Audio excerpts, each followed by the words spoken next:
উনি আমাকে এরকম করে ঠিক এই জায়গায় এরকম করে ধরে লাথি মেরে, 2টা সিঁড়ি উঁচু, আপনারা গিয়ে দেখতে পারবেন, সিঁড়ির নিচে আমাকে ফেলে দিছে, ওকে ছুঁড়ে ফেলে দিল, আমাকে বারবার মারতে আসলো।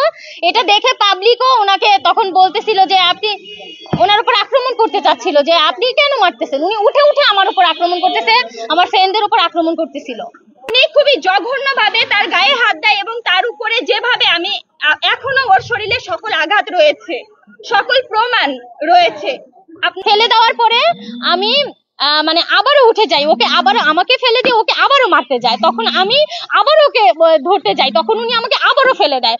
আমার হাত পা ছিলে গেছে, আমার জামা কাপড়ও ছিলে গেছে, পুরো প্যান্ট পুরো জামা কাপড় ছেঁড়া। তারপরে ওখানে অনেক লোকজন ছিল, ছেলেপেলেরা যারা ছিল, ওনারা আমাকে মারধর দেখে বলতেছে কি আপনি কেন ওই মেয়েটার গায়ে হাত তুললেন, মেয়েটাকে কেন মারতেছেন? ভাই ছেলেটাও তো কোনো দোষ করে নেই, ছেলেটা তো আমাদের সামনেই বলতেছিল যে ভাই আমরা এখনই উঠে যাচ্ছি। তো তারপরে এত ভঙ্গ হয়ে গেলাম, আমার সাথে কিভাবে এরকম আচরণ করতে পারলো। আমরা কোনো নিয়ম শৃঙ্খলা, যদি কোনো রুলস জারি করা হয় তাহলে সেই নিয়ম শৃঙ্খলা বা রুলস জানিয়ে দিতে হয়, বা এখানে বড় করে সাইনবোর্ড আকারে টানানো থাকবে যে 24 ঘন্টা 24 আওয়ার্স বহিরাগত এখানে ঢুকতে পারবে না। এরকম কোন নোটিশ আসলে আমরা কেউ সামনে থাকি কিন্তু আমরা জানি না। এই আপনারা কেন ওঠেন?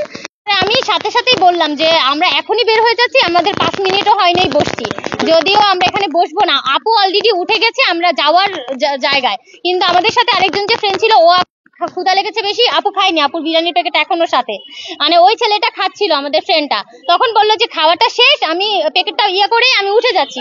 তখন উনি বললো যে কিসের খাও কি, এখানে কেন আসছে, এখানে জানো না আসাতে নাই, তুমি কে, কোথাকার? তখন আমি নিজে বললাম যে আমি হচ্ছে ইডেন কলেজের, আমি এখনই এখানে বসলাম, আমি আমার পরিচয়ও দিয়েছি। দেওয়ার পরে উনি হচ্ছে ওই উপর থেকে এত অকথ্য ভাষায় শুধু শুধু বকাধকা করলো যে তোমরা এখনই উঠে যাও, এখানে কেন আসো? তারপরে আমি বললাম কি আপনি এরকম ব্যবহার করছেন আঙ্কেল, আমরা তো এখনই উঠে যাচ্ছে বললামই, আমিও উঠে গেছি অলরেডি। কিন্তু উনি খুবই খারাপ ভাষা ব্যবহার করছে এবং এখনই যেতে হবে এটা বলে উনি আমাদের সাথে নিচে একদম লাফিয়ে চলে আসছে। উনি এমন ব্যবহার করলো যেন কেমন ধরনের কথা, মানে কেমন যেন ব্যবহার, মানে আমরা যেন কি অপরাধ করে ফেলছি, আমরা বসতেই পারি কিন্তু ওখানে। তারপরে উনি ওখানে আসার পরে আমি ওনাকে বলতেছি যে আমরা তো এখনই উঠে যাচ্ছি, আপনি এরকম ব্যবহার করেন না। আমার ফ্রেন্ড বলতেছে যে ভাই আমরা তো বললাম উঠে যাচ্ছি, আপনি শুধু শুধু আমার সাথে খারাপ ব্যবহার কেন করতেছেন আমাদের সাথে? ফ্রেন্ডকে বলতেছে সামনে এসে একদম ঠিক ফেস টু ফেস এসে বলতেছে তোকে একদম থাপ্পড় দিব, মানে হাত তুলেই বলতেছে যে তোকে একদম থাপ্পড় দিব, কি যেন বেয়াদব, তুই আবার আমার মুখে মুখে কথা বলিস। তখন ও আমার ফ্রেন্ডটা বলছে যে ঠিক আছে মারেন।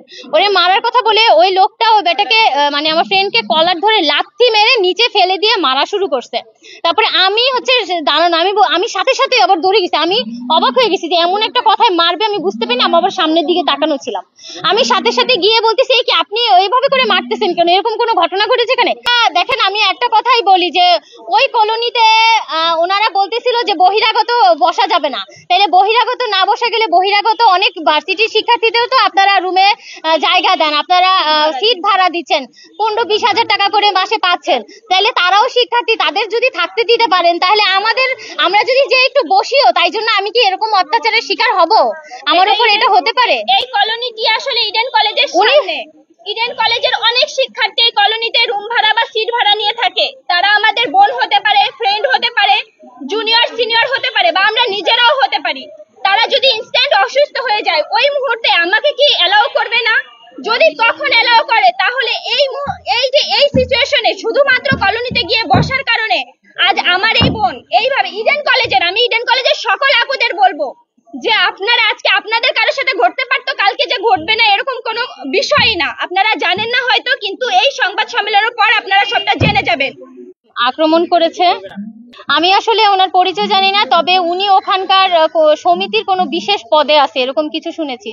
সত্যি কথা বলি আপনাদের, ওনারা 3 জন ছিল, 2 জনই এমন ব্যবহার করলো, আমার মনে হলো যে ওনার এমন কোনো পাওয়ার আছে, কারণ সামান্য একটা মানে ছোট একটা ইস্যু নিয়ে উনি এমন আচরণ করছে, মনে হয়েছে যে ওনার কিছু একটা আছে।